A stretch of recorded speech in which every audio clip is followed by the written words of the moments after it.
Sarah Mitchell stood in the massive training hall, her worn sneakers squeaking against the polished floor. Around her, 30 other candidates waited in neat rows, their uniforms crisp and perfect. She looked down at her own clothes, a simple gray t-shirt and black pants that had seen better days.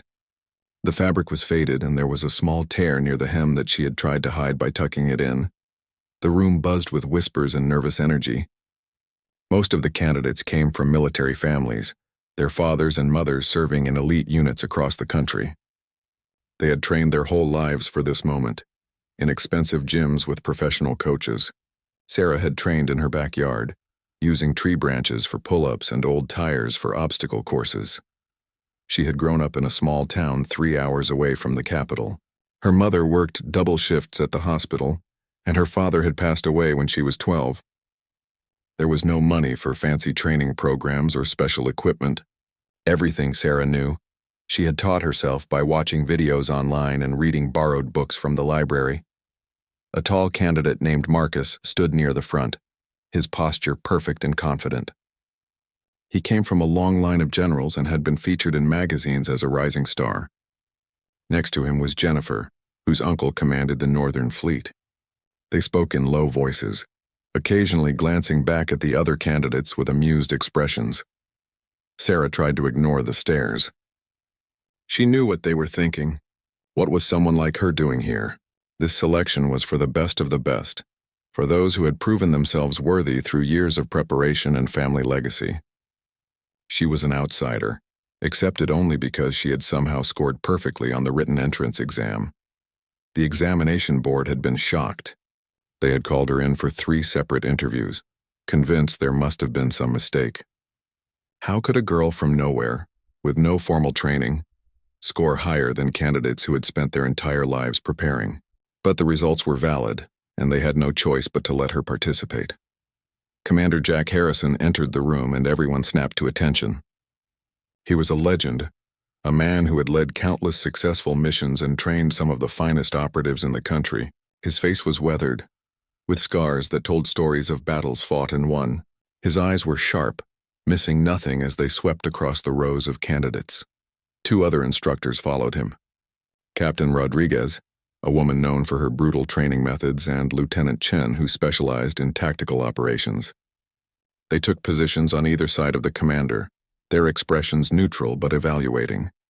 The commander began to speak. His voice was deep and carried easily across the hall.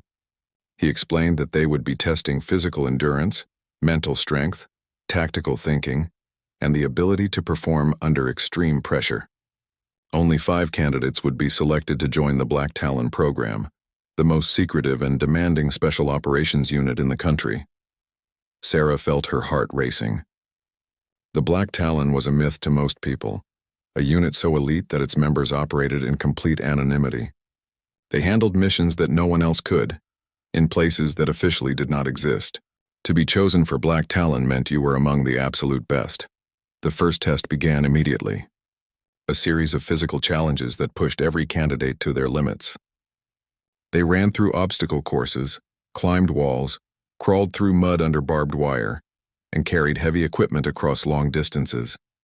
Sarah noticed that several candidates were already falling behind, their expensive training no match for the sheer brutality of the course. She pushed herself harder than she ever had before. Her muscles screamed and her lungs burned, but she refused to stop. She thought about her mother, working those long shifts to give her a chance at a better life. She thought about her father, who had always told her that determination mattered more than privilege. Marcus finished the physical test first, barely winded. Jennifer was close behind. Sarah came in 7th, her body shaking with exhaustion but still standing. More than a third of the candidates had dropped out, unable to complete the course. The mental tests came next. They were locked in rooms and given complex scenarios to solve. Enemy movements to predict, hostage situations to resolve, impossible choices where every option led to casualties. Sarah found these easier than the physical challenges. She had spent years reading military strategy, studying famous battles and analyzing decisions made by great commanders. Hours passed. Candidates were eliminated one by one. Some failed the tests, others quit when the pressure became too much. By evening, only 15 remained. They gathered back in the main hall, exhausted and dirty, waiting for the final evaluation. Captain Rodriguez called out names, dividing them into 3 groups for the last challenge. Sarah found herself grouped with Marcus, Jennifer, and 2 others. They were given a scenario: infiltrate a secured building, retrieve sensitive documents, and escape without being detected. They had 30 minutes to plan and 1 hour to execute. Marcus immediately took charge, his voice confident as he outlined a strategy.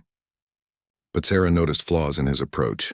There were blind spots he had not considered, timing issues that would leave them exposed. She raised her hand hesitantly. Marcus looked at her with barely concealed irritation. Jennifer actually laughed. Who was this nobody to question someone with Marcus's training and background? But Sarah pressed on, explaining the weaknesses she had identified and suggesting alternatives. Marcus dismissed her concerns. The team moved forward with his plan. As they executed the exercise, everything Sarah had worried about came true.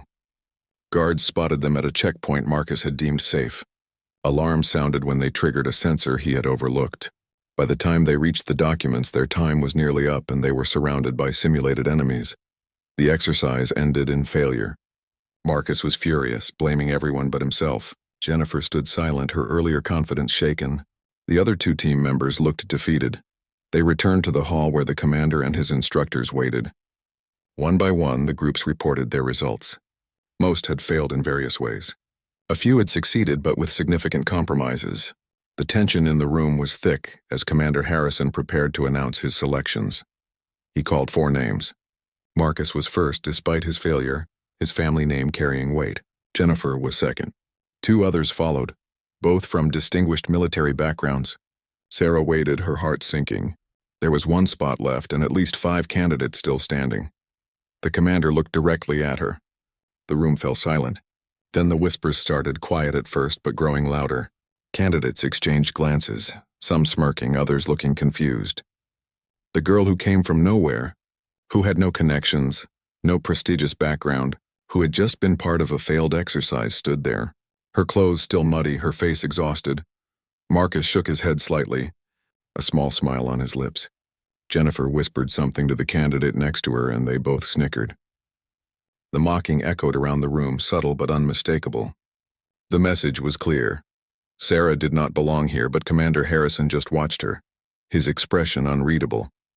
The whispers grew louder. Someone coughed to cover a laugh.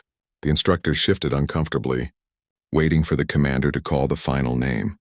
Surely someone more deserving. Someone who fit the profile they all expected. The seconds stretched into what felt like minutes. Sarah stood straight despite her exhaustion, refusing to look away from the commander's gaze. She had come too far to show weakness now, even as her dreams seemed to crumble around her. Then Commander Harrison spoke, his voice cutting through the mockery like a blade. The words were soft, almost gentle, but they carried absolute authority. They silenced every whisper, stopped every smirk, and changed everything Sarah thought she knew about her place in this world. She gets the Black Talon. The silence that followed Commander Harrison's words was absolute. Sarah felt as if the ground had shifted beneath her feet. Every eye in the room turned toward her, and the expressions ranged from shock to outright disbelief. Marcus's face had gone pale, then flushed red. Jennifer's mouth hung open slightly, her usual composure completely shattered. Captain Rodriguez stepped forward, her voice carefully controlled. She asked the commander if he was certain about his decision. It was highly unusual, she said, to select someone who had just been part of a failed exercise. The other instructors exchanged glances but said nothing. They had worked with Commander Harrison long enough to know that questioning him publicly was dangerous territory. The commander did not explain himself. He simply repeated that Sarah Mitchell would be joining the Black Talon program, and his tone made it clear that the discussion was over. He dismissed everyone except the 5 selected candidates, instructing them to report to the North Barracks at dawn the next morning. As the rejected candidates filed out, Sarah could feel their stares burning into her back. Marcus approached her as they left the hall. His voice was polite, but there was steel underneath. He told her that she had gotten lucky, that the commander must have seen something in her written scores that made him overlook her obvious deficiencies. But luck would not carry her through the actual training. Black Talon broke people who were far more prepared than she was. He gave her a week before she would quit or be forced out. Jennifer was less subtle. She told Sarah directly that she did not belong, that she was taking a spot that should have gone to someone qualified. The other two selected candidates, David and Rachel, simply ignored Sarah. They came from military families and had trained together at the same academy. To them, she was already irrelevant. Sarah said nothing in response. She had learned long ago that actions spoke louder than words. She would prove herself through performance, not arguments. That night, she barely slept. Her small room in the barracks was plain and cold, but she had lived in worse conditions. What kept her awake was not discomfort, but anticipation and fear. What if Marcus was right? What if she really had just gotten lucky? Dawn came too quickly. The 5 candidates assembled outside the North Barracks as instructed. The building was isolated, separated from the main training facility by thick woods. It looked old and weathered, nothing like the modern structures they had trained in. Commander Harrison was already waiting, along with 3 people Sarah had never seen before. These were the real Black Talon instructors. They introduced themselves only by call signs: Ghost, Razor, and Phoenix. Ghost was a woman in her 40s with calculating eyes. Razor was built like a tank, his arms covered in scars. Phoenix was lean and moved with unsettling silence. They made even the regular instructors look soft. Ghost explained the rules. For the next 6 months, they would undergo training that would push them beyond any limits they thought they had. There would be no days off, no communication with the outside world, and no second chances. If they failed a critical test, they were out immediately. If they quit, they could never return. And if they spoke about anything they learned here to anyone unauthorized, there would be serious consequences. The training began immediately.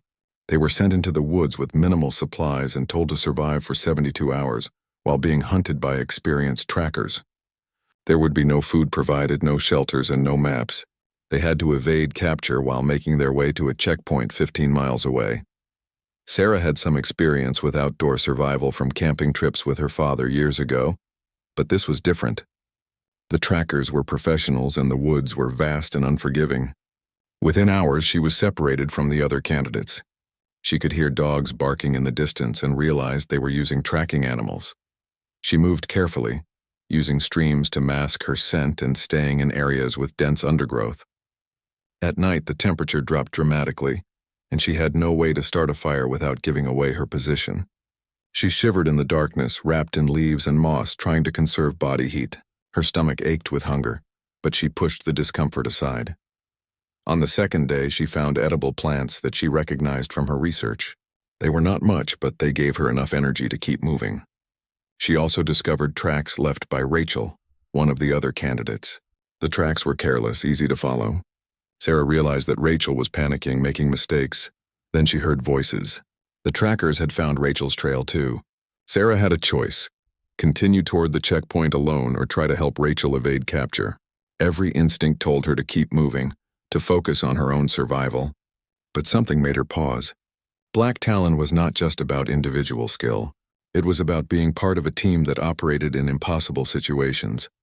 She circled back, moving parallel to Rachel's path. When she spotted Rachel stumbling through a clearing, clearly exhausted, Sarah whistled a low warning. Rachel froze, then saw Sarah gesturing from the tree line. For a moment, Rachel hesitated. This was the girl who did not belong, the outsider who had taken a spot from someone more deserving. But the sound of the trackers was getting closer, and Rachel had no other options. Sarah led her through a series of switchbacks and false trails, techniques she had read about but never practiced. They waded through a shallow stream, climbed over rocky terrain that would not hold tracks, and eventually found a hollow beneath an overturned tree where they could hide. The trackers passed within yards of their position, the dogs confused by the broken trail. They waited until nightfall, then continued toward the checkpoint together. Rachel asked why Sarah had helped her. Sarah simply said that they were supposed to be a team. Rachel did not respond, but something in her expression had changed. The contempt was gone, replaced by cautious respect. They reached the checkpoint on the third day, exhausted but successful. Marcus was already there, looking smug. David had been captured on the first day. Jennifer arrived an hour after Sarah and Rachel, her clothes torn and her face scratched from thorns. She looked furious when she saw that Sarah had made it. Ghost was waiting at the checkpoint. She evaluated each of them with cold efficiency. Marcus received a nod of approval. Jennifer and Rachel were told they had performed adequately. When Ghost looked at Sarah, there was a long pause.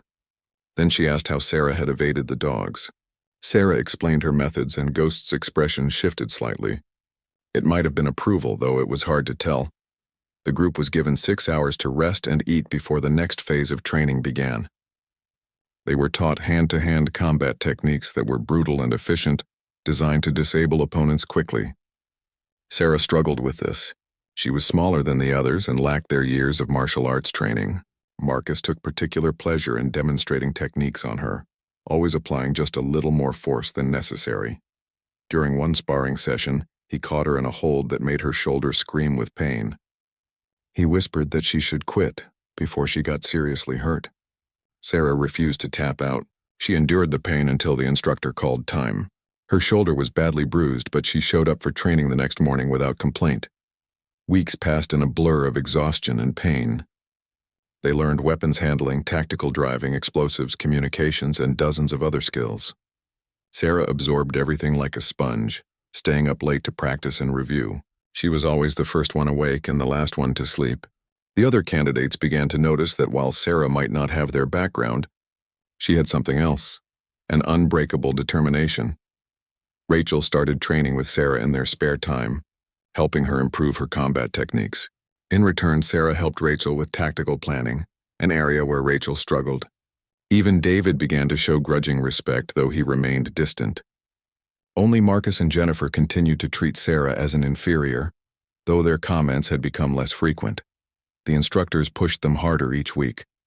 They were dropped in foreign cities with no money and told to complete objectives without being detected.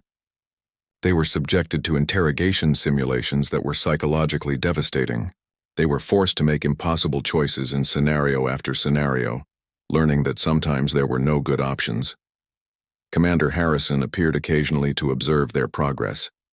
He never spoke directly to any of them, just watched from a distance with those sharp, evaluating eyes. Sarah sometimes wondered what he had seen in her that day in the hall. What had made him choose her over candidates who seemed so much more qualified? 4 months into the training, they faced their most difficult challenge yet.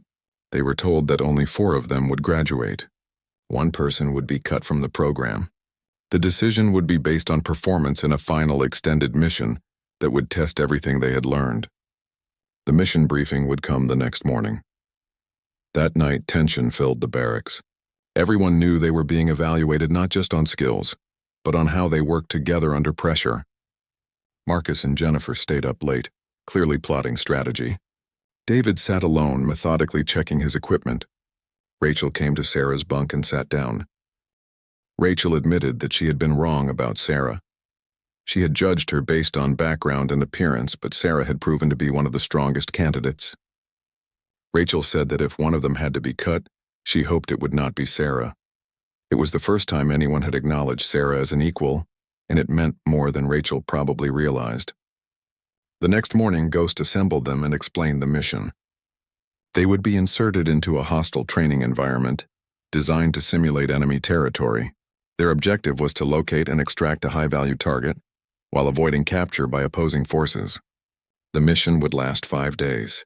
There would be real consequences for failure, including immediate dismissal from the program. As Ghost laid out the details, Sarah felt the weight of what was coming. This was it. Everything she had worked for, every sacrifice she had made would be tested. And somewhere in the back of her mind was the knowledge that one of them would not make it through. One of them would fail. The helicopter dropped them at the edge of a dense forest just before dawn. The air was cold and heavy with morning mist. Sarah could barely see 10 feet in front of her as they moved away from the landing zone. The mission parameters were clear but challenging. Locate a simulated prisoner held in a facility 20 miles north, extract him, and reach the evacuation point without being captured by the opposing force. The opposing force consisted of experienced soldiers who knew the terrain and had been briefed on the candidates' likely approach routes. They had vehicles, communication equipment, and the home advantage. The candidates had minimal gear, limited ammunition for training weapons that fired marking rounds and each other. Marcus immediately tried to take command. He outlined a direct approach, moving quickly to the facility under cover of darkness. Jennifer supported his plan, though Sarah noticed she kept glancing at Marcus for approval rather than offering her own tactical input. David suggested they split into 2 teams to scout different routes, but Marcus dismissed the idea as too risky. Sarah studied the map Ghost had provided. She noticed something the others had missed. There was a river that ran close to the facility, a natural route that would provide cover and make them harder to track. However, it meant a longer journey through difficult terrain. She raised this option and Marcus immediately shot it down. They did not have time for detours, he said. They needed to move fast and hard. Rachel looked at Sarah, then at the map. She could see the logic in Sarah's suggestion, but speaking up meant contradicting Marcus, who had positioned himself as the team leader. The tension was palpable. They were supposed to work as a unit, but old hierarchies and resentments kept surfacing. They moved out using Marcus's plan. For the first few hours, everything went smoothly. They covered ground quickly, staying in formation and maintaining good discipline. Sarah kept quiet, following orders even though her instincts told her they were moving too predictably. Around midday, those instincts proved correct. The opposing force had set up an ambush along the exact route Marcus had chosen. It was a textbook interception, placed where the terrain forced them into a narrow passage between 2 hills. Marking rounds hit David and Jennifer before they could take cover. In the training rules, they were now casualties and had to sit out for 2 hours before rejoining. Marcus, Sarah, and Rachel managed to escape the kill zone, but they had lost time and resources. Marcus was furious, though he blamed bad intelligence rather than his predictable tactics. They found cover in a rocky outcrop and waited for David and Jennifer to rejoin them. The delay meant they would have to move through hostile territory in daylight, making detection much more likely. When the team was whole again, Sarah spoke up. She pointed out that they were now behind schedule, and the opposing force would expect them to rush toward the facility. She suggested they take the river route she had mentioned earlier. It would be harder, but it would also be unexpected. This time Rachel openly supported her. Marcus looked ready to argue, but David intervened. He said they needed to adapt, that sticking to a compromised plan was foolish. Jennifer remained silent, clearly torn between loyalty to Marcus and the logic of changing course. Finally, Marcus agreed, but his expression made it clear he viewed this as Sarah undermining his authority. They moved toward the river as the sun began to set. The terrain was brutal, filled with steep slopes and thick undergrowth. They had to wade through freezing water at several points, their boots squelching with each step. Sarah led the way, using techniques she had learned from her wilderness training. She found paths through the densest areas, identified safe crossing points, and kept them moving steadily. By midnight, they were within sight of the facility. It was an old concrete building surrounded by open ground and flooded with artificial light. Guards patrolled in pairs, and there were observation posts at each corner. Getting in would be nearly impossible without being detected. Getting out with a prisoner would be even harder. They spent an hour observing, looking for patterns and weaknesses. Jennifer noticed that the guards changed shifts every 4 hours, and during the changeover there was a brief period of confusion. David identified a drainage pipe that led under the facility, possibly an entry point. Marcus wanted to hit them hard and fast, overwhelming the guards with surprise. Sarah saw something different. She noticed that one of the observation posts had a blind spot created by the angle of the floodlights. If they could reach that spot, they could scale the wall and enter through a second-story window she had spotted. It would require climbing skills and perfect timing, but it would get them inside without alerting the entire facility. The team debated in whispers. Marcus's plan was straightforward but risky. Sarah's plan was subtle but required precision. Rachel supported Sarah, David was uncertain. Jennifer sided with Marcus, arguing that complicated plans had more points of failure. Finally, they voted. It was 3-2 in favor of Sarah's approach. Marcus looked like he wanted to protest, but even he could see that they had to make a decision and commit to it. He agreed with barely concealed resentment. They waited for the next shift change. When the moment came, they moved quickly across the open ground, staying low and using the shadows cast by the floodlights. Sarah reached the wall first and began climbing, her fingers finding holds in the rough concrete. Rachel followed, then David. Jennifer slipped halfway up and nearly fell, but David caught her. Marcus came last, climbing with visible frustration. They reached the window and Sarah carefully broke the latch using a tool from her pack. Inside was a dark corridor lined with doors. According to their briefing, the prisoner would be held in one of the ground floor cells. They had to find him, neutralize any guards, and get out before the alarm was raised. They moved through the building like ghosts. Sarah took point, her smaller size making her quieter. She used hand signals to coordinate their movement, techniques they had drilled countless times. They found the prisoner in the third cell they checked, a training instructor playing the role convincingly. He was bound and gagged and looked genuinely surprised that they had made it this far. David and Rachel secured the prisoner while Sarah and Marcus covered the exits. Jennifer watched the corridor. Everything was going according to plan until they heard footsteps approaching. A guard was making an unscheduled patrol, heading directly toward them. They had seconds to decide. Marcus wanted to ambush the guard, take him out and continue. But Sarah knew that if the guard missed a check-in, it would trigger an alert. She made a split-second decision. She stepped into the corridor, playing the role of a lost maintenance worker. She spoke in a casual tone, asking the guard for directions to the electrical room. The guard was immediately suspicious.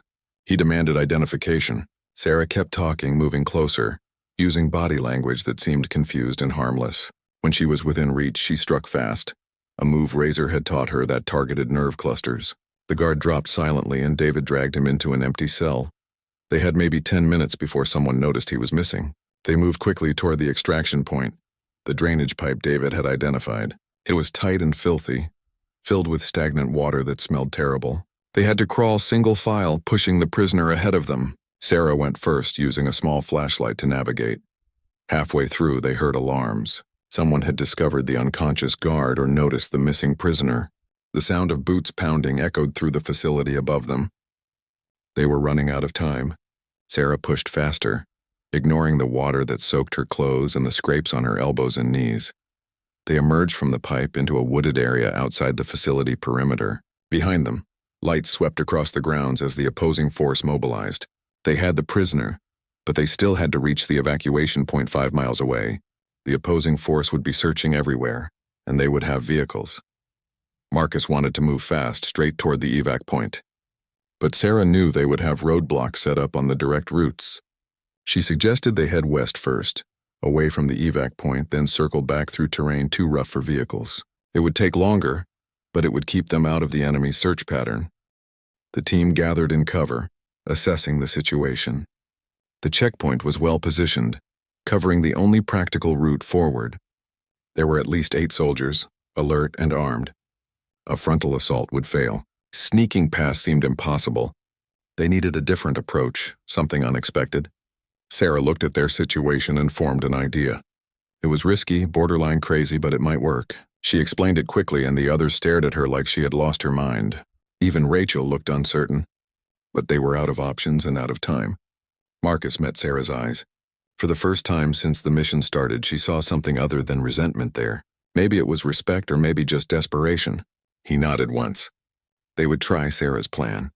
What happened next would determine not just whether they completed the mission, but whether Sarah had truly earned her place in Black Talon.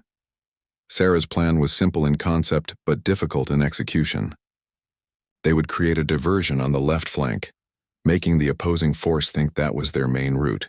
While the soldiers repositioned to intercept, the team would move right, using the brief window to slip past the checkpoint. The key was timing and coordination, 2 things that required absolute trust. Jennifer and David volunteered to create the diversion. They would fire marking rounds from different positions, move quickly, and make enough noise to draw attention. It was the most dangerous role because they would be exposed and outnumbered. If they were caught, they would be eliminated from the mission. But someone had to do it, and they stepped forward without hesitation. Marcus, Sarah, and Rachel would escort the prisoner through the gap. They had maybe 2 minutes once the diversion started. Any longer and the opposing force would realize it was a feint. Any shorter, and they would not make it through. Everything had to be perfect. They synchronized their watches and moved into position. Sarah felt her heart pounding as she waited for the signal. Beside her, Marcus was tense, his jaw set. Rachel kept glancing at the checkpoint, calculating distances and angles. The prisoner, still playing his role, stayed silent but alert. The first shots rang out. Jennifer and David opened fire from the left, their marking rounds hitting near the checkpoint but not close enough to be a real threat. Immediately, the opposing force reacted. Soldiers shouted orders, half of them moving toward the source of the fire. Their discipline was good, but they were following their training, which made them predictable. Sarah moved. Marcus and Rachel were right behind her, the prisoner between them. They stayed low, using every bit of cover the terrain offered. Branches scraped Sarah's face and roots threatened to trip her, but she kept moving. She could hear radio chatter from the checkpoint, voices tense and focused on the left flank. They were halfway past when something went wrong. One of the soldiers at the checkpoint, more experienced than the others, realized the attack did not match standard assault patterns. He called for his team to check the right flank. 3 soldiers began moving in Sarah's direction. There was no time to hide and no way to outrun them while carrying the prisoner. Sarah made another decision. She signaled Marcus and Rachel to keep moving, then doubled back. She picked up a rock and threw it hard, hitting a tree 30 feet to her left. The sound drew the soldiers' attention, and they shifted course toward it. Sarah moved parallel to them, staying just out of sight. She made another noise, then another, leading them away from Marcus and Rachel. The soldiers were disciplined but confused, trying to locate an enemy they could only hear. Sarah knew she was running out of tricks. Soon they would realize they were chasing shadows, and then they would return to the checkpoint. She spotted a steep slope covered in loose rocks. An idea formed, risky but possible. She climbed quickly and quietly until she was above the soldiers. Then she kicked a large stone, starting a small avalanche of rocks and dirt down the slope. The soldiers scattered to avoid it, and in the confusion, Sarah slipped away, running hard to catch up with the others. By the time the opposing force reorganized, Sarah had rejoined Marcus and Rachel. They were past the checkpoint and moving toward the evacuation point. Behind them, they could hear the soldiers calling off the search, frustrated at having lost contact. Jennifer and David emerged from hiding and caught up with the group, both looking relieved that the diversion had worked. The evacuation point was a clearing marked with colored smoke. A helicopter was supposed to arrive at exactly 0600. They had 15 minutes. The team moved as fast as they could, supporting the exhausted prisoner. Sarah's legs felt like lead and her lungs burned, but she pushed through. They were so close. They reached the clearing with 3 minutes to spare. The helicopter appeared on schedule, descending through the morning mist. As they loaded the prisoner aboard, Sarah allowed herself a moment of relief. They had done it. Despite the ambush, the delays, and the checkpoint, they had completed the mission. The helicopter took them back to base. Ghost was waiting with the other instructors. She debriefed them immediately, going through every decision they had made. She pointed out mistakes, questioned their choices, and pushed them to explain their reasoning. The session lasted for hours, and by the end, Sarah was mentally exhausted. But Ghost also acknowledged what they had done right. The river approach had been smart. The infiltration had been clean. The improvised diversion had shown tactical flexibility. And the team, despite their internal conflicts, had functioned when it mattered. Ghost did not praise them directly, but there was something in her tone that suggested approval. Commander Harrison appeared as the debriefing ended. He looked at each candidate in turn, his expression unreadable. Then he told them to get some rest. They would receive his evaluation in the morning. That was when they would learn who had made the cut and who would be going home. Sarah barely made it to her bunk before exhaustion took over. She slept deeply for the first time in weeks, her body shutting down from the accumulated strain. When she woke, it was dark outside and the barracks were quiet. She checked her watch and saw it was past midnight. The evaluation would come in just a few hours. She could not fall back asleep. Her mind kept replaying moments from the mission, wondering what the commander had seen. Had she done enough? Had her decisions been right? Or had she been too bold, too willing to take risks? Black Talon needed operators who could think independently, but they also needed people who could follow orders. Had she struck the right balance? Rachel was awake too. She sat on her bunk staring at the wall. When she noticed Sarah was up, she came over and sat down. They talked quietly about the mission, about the training, about what came next. Rachel admitted she was scared. She had wanted this for so long, trained her whole life for it, and now she might fall short at the last moment. Sarah understood that fear. She had carried it with her since the day she arrived. The difference was that Sarah had grown accustomed to it, had learned to use it as fuel rather than let it paralyze her. She told Rachel that fear was not the enemy. Doubt was. Fear kept you sharp, but doubt made you hesitate. Whatever happened in the morning, they had given everything they had. Dawn came too quickly. The 5 candidates assembled in the briefing room, where this had all begun months ago. Commander Harrison stood at the front with Ghost, Razor, and Phoenix. The atmosphere was heavy with tension.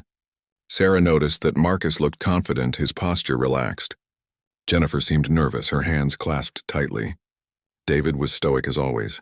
Rachel was pale but composed. The commander began to speak. He talked about what Black Talon meant, about the missions they undertook and the standards they required. He said that being the best was not about physical strength or tactical knowledge alone. It was about character, about making the right decisions under impossible pressure, about putting the mission and the team above personal glory. He looked at Marcus and acknowledged his leadership skills and combat proficiency. Marcus had performed well throughout the training, showing the discipline expected from someone with his background. Jennifer had demonstrated excellent technical skills and had improved significantly in areas where she initially struggled. David had been steady and reliable, never the best at any single thing but competent across the board. Then the commander turned to Rachel. He said she had shown remarkable growth, that she had learned to think beyond the rigid training she had received and adapt to new situations. Her willingness to support team members even when it went against her initial instincts showed maturity. The commander paused and everyone in the room held their breath. He announced that Marcus, Jennifer, David, and Rachel would be graduating from the program. They would become full members of Black Talon, joining one of the most elite units in the world.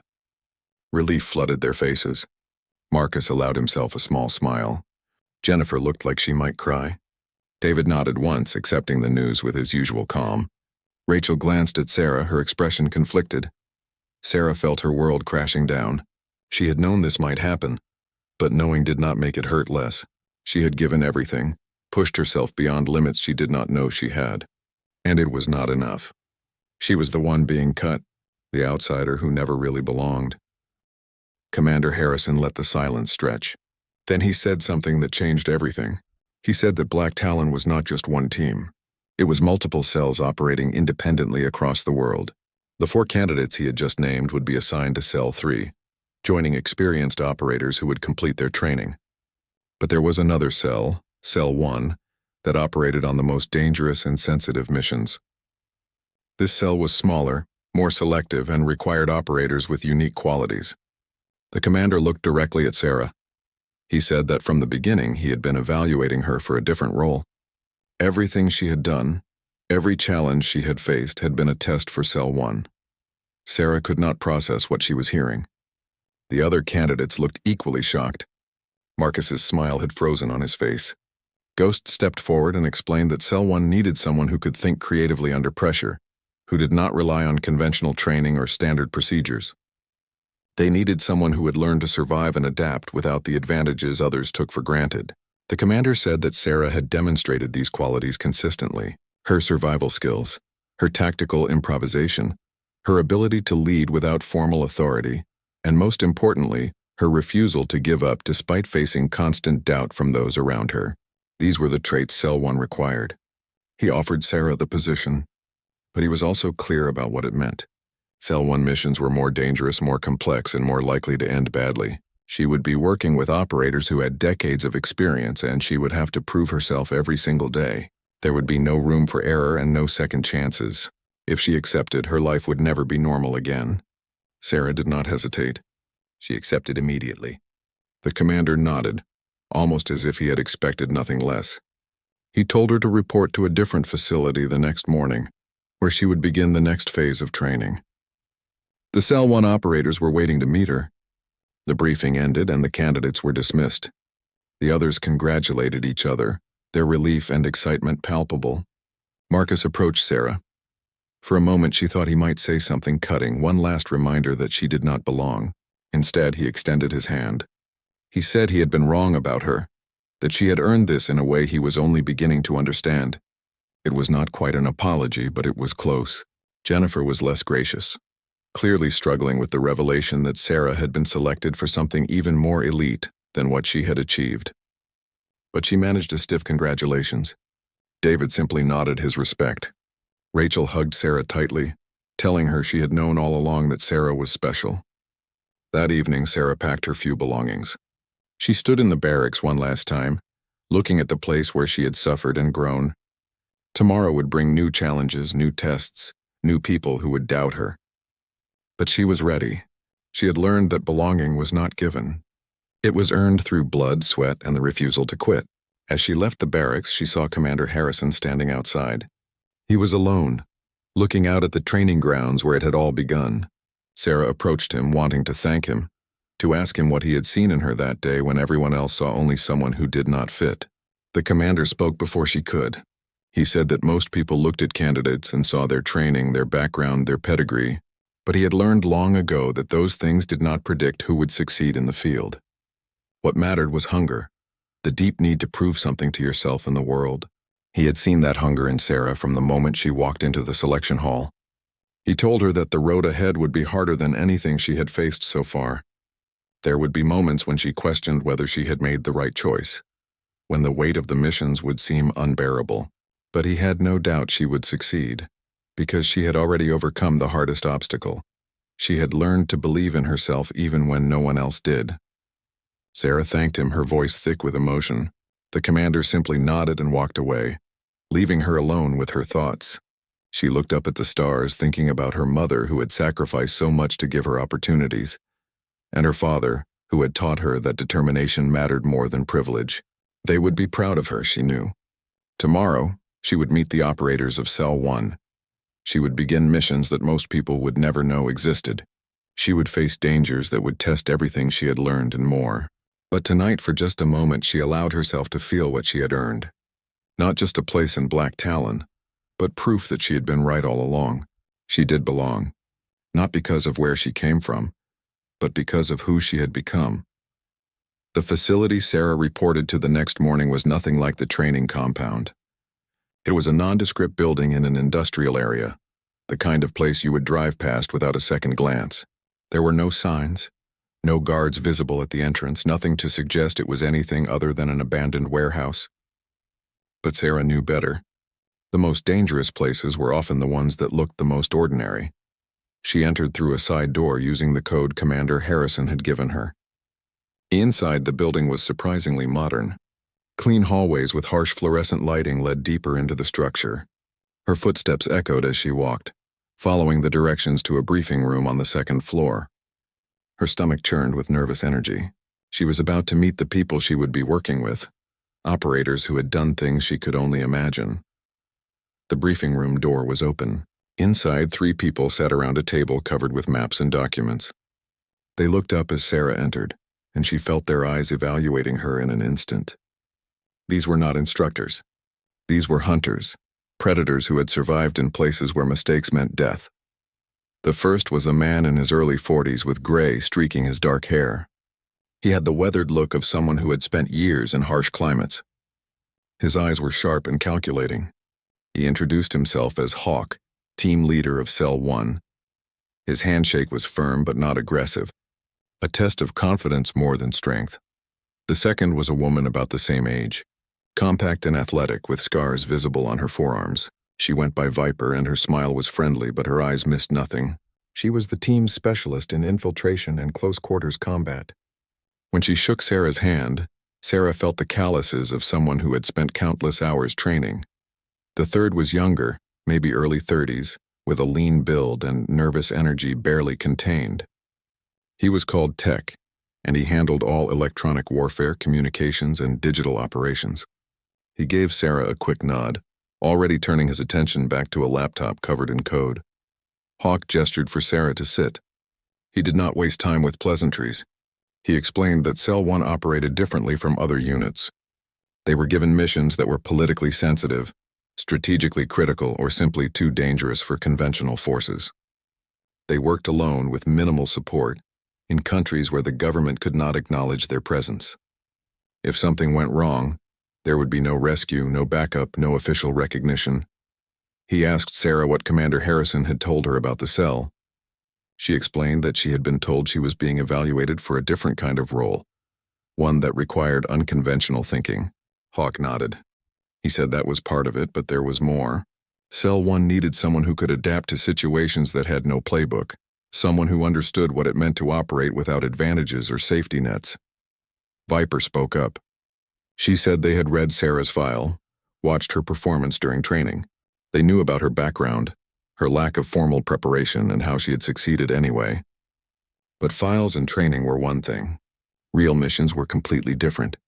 People died on real missions, and they needed to know if Sarah could handle that. The question hung in the air. Sarah thought about how to answer. She could tell them she was ready, that she would do whatever it took. But empty confidence would not impress people who had seen through every lie and half-truth imaginable. Instead, she was honest. She said she did not know if she could handle it, because she had never been tested that way. But she knew she would not quit and she would not break. That would have to be enough. Hawk exchanged glances with Viper. Something passed between them, an unspoken communication that came from years of working together. Tech looked up from his laptop long enough to give Sarah an approving nod.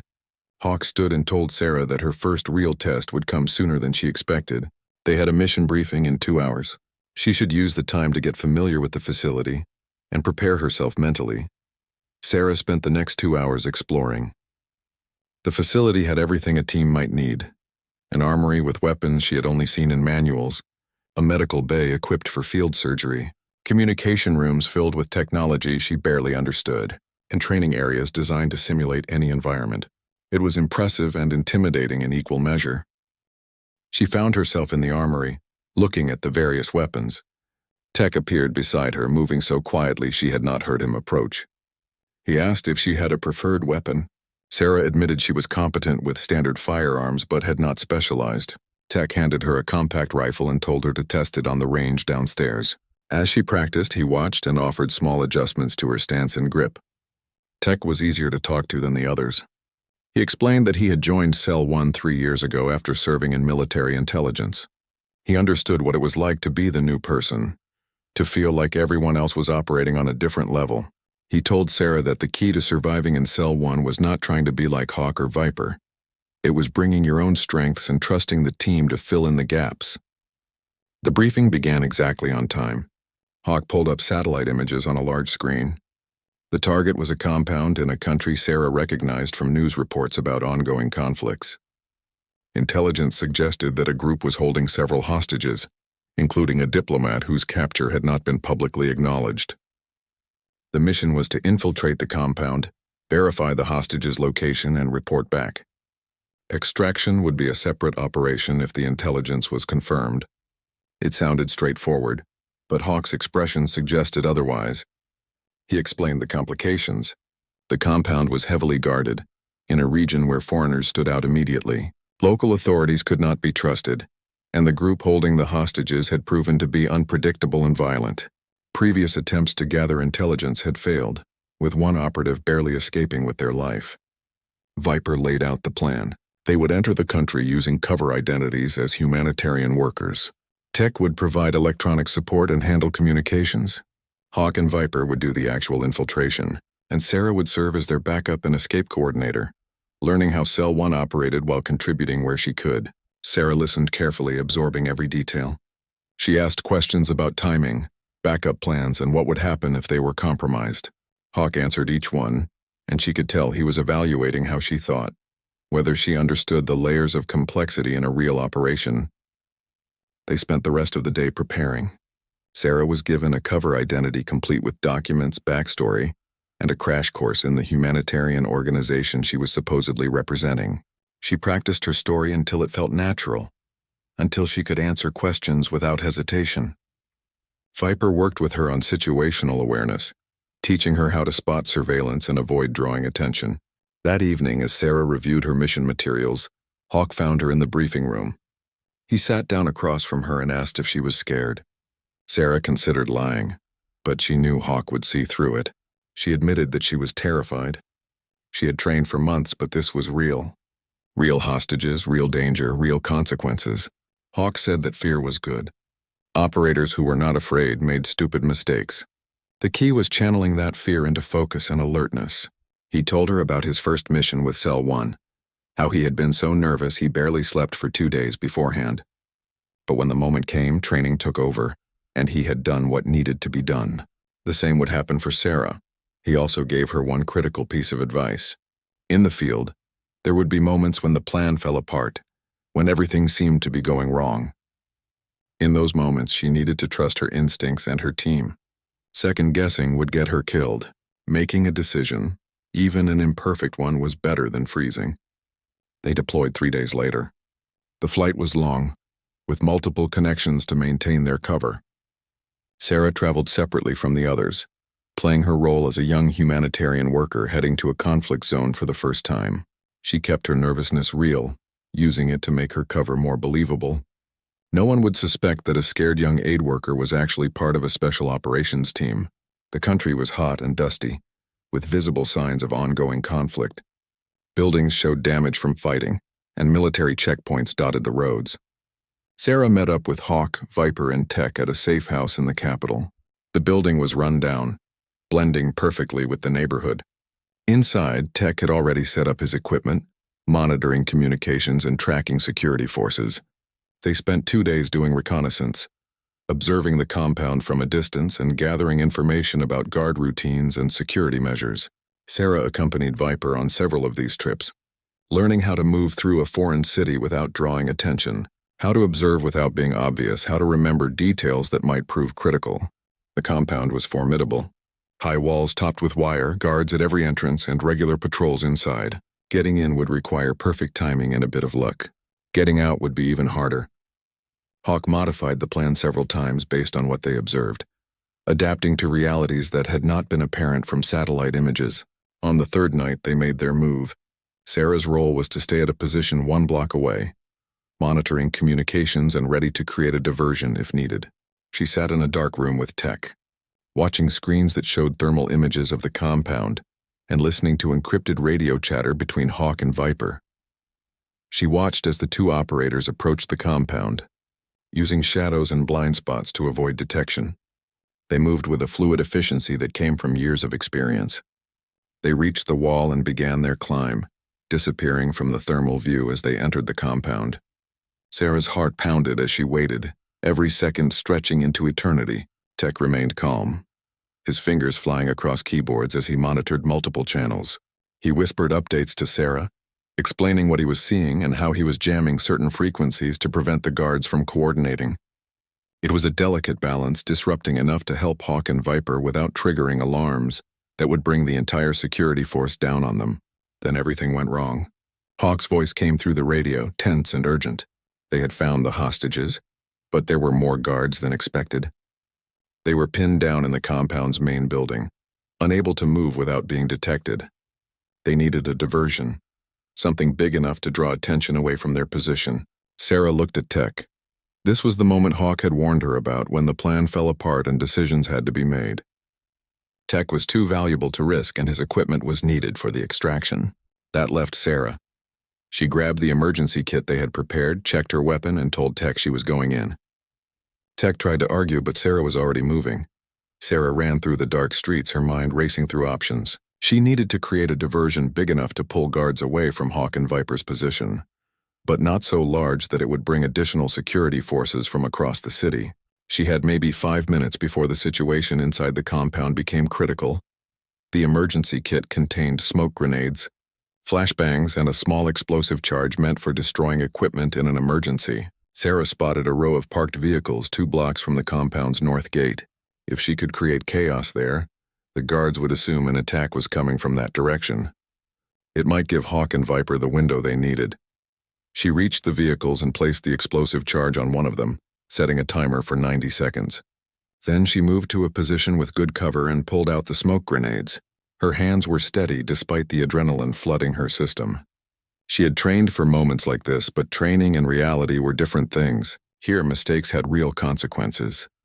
The explosive detonated with a sharp crack and the vehicle erupted in flames. Sarah immediately threw smoke grenades toward the north gate, creating a thick wall of gray that obscured visibility. She could hear shouting from inside the compound, guards yelling orders and running toward the explosion. She keyed her radio and told Hawk the diversion was active. Hawk's response was terse but approving. They were moving. Sarah kept throwing smoke grenades, maintaining the chaos and keeping the guards' attention focused away from the main building. She could see figures moving through the smoke, guards trying to determine what was happening and where the attack was coming from. Then she saw muzzle flashes. Someone was shooting, and the rounds were coming in her direction. The guards had spotted her position or were firing blindly into the smoke. Sarah moved quickly, relocating to a different position before returning fire with short, controlled bursts. She was not trying to hit anyone, just keep them pinned down and confused. Tech's voice came through her earpiece. Hawk and Viper were out of the building and moving toward the east wall. They had the hostage intel, but not the hostages themselves. The mission parameters were reconnaissance only, and they had completed their objective. Now they needed to extract before the entire compound locked down. Sarah continued her diversion, firing from different positions and throwing her last smoke grenade. The guards were starting to organize, and she knew she was running out of time. She had to break contact and get back to the safe house before they figured out where she was. But she needed to give Hawk and Viper a few more seconds. She heard the distinctive sound of an engine starting. One of the guards was getting a vehicle to pursue. Sarah made a split-second decision. She ran toward the burning vehicle she had destroyed earlier and grabbed a piece of burning debris. She threw it at the vehicle the guard was starting, and it landed on the hood. The guard panicked and abandoned the vehicle, giving Sarah the chance to slip away into the darkness. She moved through alleys and side streets, her training kicking in. She varied her pace, changed direction randomly, and used every shadow and corner to mask her movement. Behind her, she could hear sirens and shouting, but the sounds were growing more distant. She had broken contact successfully. Tech guided her back to the safe house through the earpiece, warning her about patrols and checkpoints. Sarah avoided them all, arriving at the safe house 10 minutes after leaving. She was breathing hard and her hands were shaking from the adrenaline crash, but she had made it. Tech looked relieved when she came through the door. Hawk and Viper arrived 15 minutes later. They had taken a longer route to ensure they were not followed. Hawk looked at Sarah with an expression she could not quite read. Then he did something unexpected. He smiled. It was brief, but it was genuine. He told her that what she had done was exactly what Cell 1 operators did: adapt, improvise, and execute without hesitation. Viper added that Sarah's diversion had been perfectly timed and executed. It had given them exactly the window they needed. For someone on her first real mission, she had performed like a veteran. The praise was understated, but coming from operators like Hawk and Viper, it meant everything. They spent the next hour debriefing, going over every detail of the mission. The intel they had gathered confirmed that the hostages were alive and located in the compound's basement level. There were 4 of them, including the diplomat. The security was heavy but not impossible to overcome. They transmitted everything back to command, and their part of the mission was complete. The next morning, they began the process of leaving the country. They split up again, maintaining their cover identities. Sarah flew out alone, spending the long flight processing what had happened. She had been in a real operation, faced actual danger, and succeeded. But more than that, she had proven to herself that she could operate at this level. The doubt that had followed her for so long was beginning to fade. Back at the facility, Commander Harrison was waiting. He debriefed her personally, asking detailed questions about every decision she had made. Sarah answered honestly, including her moments of fear and uncertainty. The commander listened carefully, occasionally nodding. When she finished, he told her that she had passed the first test. There would be many more, but this one had been critical. She had shown that she could function under pressure in a real-world scenario. Over the following months, Sarah went on more missions with Cell 1. Each one was different, each one pushed her in new ways. She helped Viper infiltrate a criminal organization in Eastern Europe, posing as a potential recruit while gathering intelligence. She worked with Tech to hack into a secure network, providing physical access while he worked his electronic magic. She learned advanced driving techniques, how to pilot a small boat in rough seas, and a dozen other skills that might save her life someday. The team became her family. Hawk taught her how to think strategically, to see 3 moves ahead and always have a backup plan. Viper trained with her constantly, refining her combat skills until Sarah could hold her own against opponents much larger and stronger. Tech showed her the world of digital warfare, how information could be as powerful as any weapon. But Cell 1 was not just about skills and missions. It was about trust. Sarah learned what it meant to depend completely on other people, to know that they would come for her if things went wrong, and to be willing to risk everything for them in return. She learned to read the subtle signals Hawk gave during operations, to anticipate what Viper needed before she asked, to trust tech's information even when it contradicted what her own senses told her. 8 months after joining Cell 1, Sarah was called into Commander Harrison's office. He told her that there was a mission coming up, something more complex and dangerous than anything she had done before. It would require all 4 members of Cell 1, and success was far from guaranteed. But if they succeeded, they would prevent a crisis that could destabilize an entire region. He asked if she was ready. Sarah thought about how far she had come from that day in the training hall, when mocking had echoed around her. She thought about every challenge she had faced, every person who had doubted her, and every moment she had proven them wrong. She was not the same person who had stood in that hall. She had been forged by fire into something stronger. She told the commander she was ready. He nodded and handed her a classified folder. Inside was the mission briefing for an operation that would test Cell 1 like never before. As Sarah read through the details, she felt the familiar mixture of fear and excitement that came before every mission. But underneath those feelings was something else, confidence. Not arrogance, but a deep certainty that she belonged exactly where she was. That evening, she met with Hawk, Viper, and Tech to begin planning. They spread maps and satellite images across the table, analyzing the target and discussing approaches. Sarah contributed her ideas freely and the others listened. Her suggestions were evaluated on their merit, not dismissed because of who she was or where she had come from. She was part of the team truly and completely. As they worked late into the night, Sarah caught Hawk watching her with a thoughtful expression. When the others stepped out for a break, he told her something that surprised her. He said that when Commander Harrison had first told him about bringing in a new operator with Sarah's background, he had been skeptical. He had worried that someone without traditional training would be a liability in the field. But watching her develop over the past months had changed his mind. Sarah had brought something to Cell 1 that they had not known they needed, a perspective unconstrained by conventional thinking, a hunger to prove herself that pushed everyone to be better, and a reminder that skill was not about where you started, but about how hard you were willing to work. He told Sarah that she had earned her place through performance, not politics or connections. In Cell 1, that was the only currency that mattered. She was no longer the new operator. She was just an operator, a valued member of the team. The distinction might seem small, but Sarah understood its significance. It meant she had crossed a threshold that could not be measured in time or completed missions. She had proven herself in the way that mattered most, in the field, under fire when everything was on the line. The mission they were planning would be their biggest challenge yet.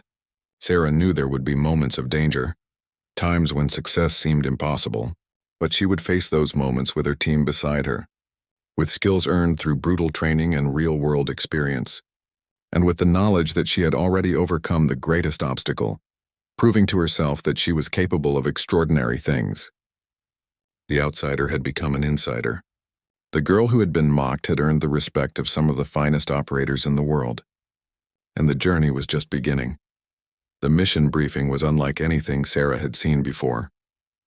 The target was a research facility hidden in the mountains of a hostile nation, where intelligence suggested the development of a biological weapon that could devastate civilian populations.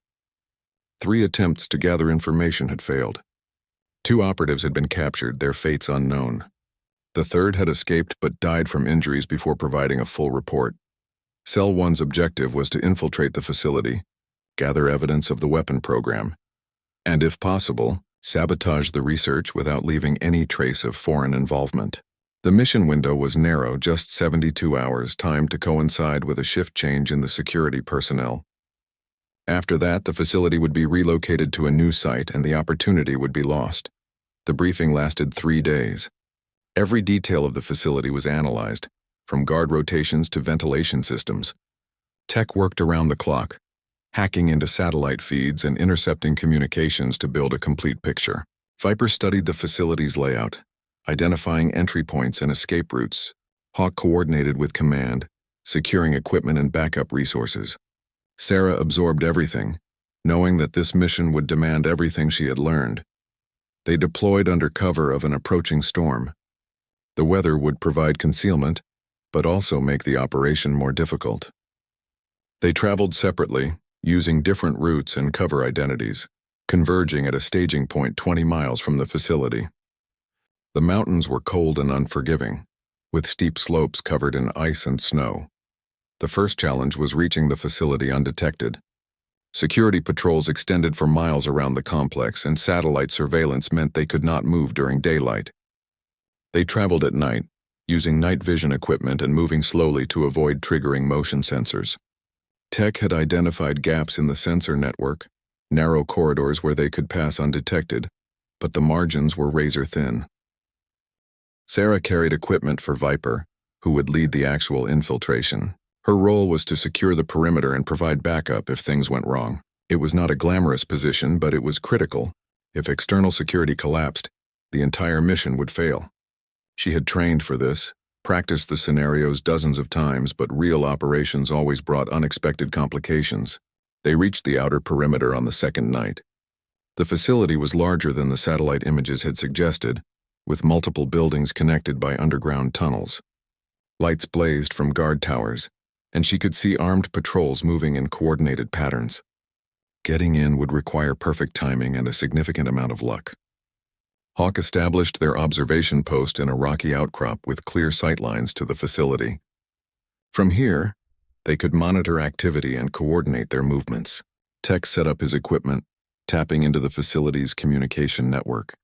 Within an hour, he had access to their security feeds and radio channels. The facility was on high alert, more so than intelligence had suggested. Something had changed. Tech intercepted a communication that explained the heightened security. The facility director had received a threat assessment warning of possible foreign intelligence activity. Additional guards had been brought in, patrols had been increased, and all personnel were being screened more carefully. The mission had just become significantly more dangerous. Hawk called for a team discussion. The increased security meant their planned infiltration route might be compromised. They could abort, wait for another opportunity, or adapt the plan to account for the new conditions. Aborting meant the weapon program would continue, potentially costing thousands of lives. Waiting might mean losing the target entirely if the facility relocated sooner than expected. Viper studied the updated security information. She pointed out that the increased guards were concentrated at the main entrances and patrol routes. The ventilation system entry they had identified was less heavily watched because it required technical skills to access. If they could reach it, they might still succeed, but it would require crossing open ground with minimal cover. Sarah had been quiet, listening and thinking. She raised a possibility that the others had not considered. The storm that had provided them cover was intensifying. Weather reports suggested it would peak in approximately 6 hours. With heavy snow and high winds, the guards would struggle to maintain patrols in those conditions. If they timed their approach to coincide with the storm's peak, they might have the concealment they needed. Hawk considered the idea. Operating in a severe storm carried its own risks. Visibility would be near zero, navigation would be difficult, and if something went wrong, extraction would be nearly impossible. But it also offered the best chance of reaching the ventilation entry undetected. He made the decision. They would wait for the storm's peak and use the chaos to cover their approach. The hours of waiting were brutal. The temperature dropped steadily and the wind increased until it howled through the rocks. Sarah kept moving, doing exercises to stay warm, checking her equipment repeatedly. This was the part of operations that training could not fully prepare you for. The waiting, the uncertainty, the knowledge that soon you would be stepping into extreme danger. When the storm reached its peak, visibility dropped to a few feet.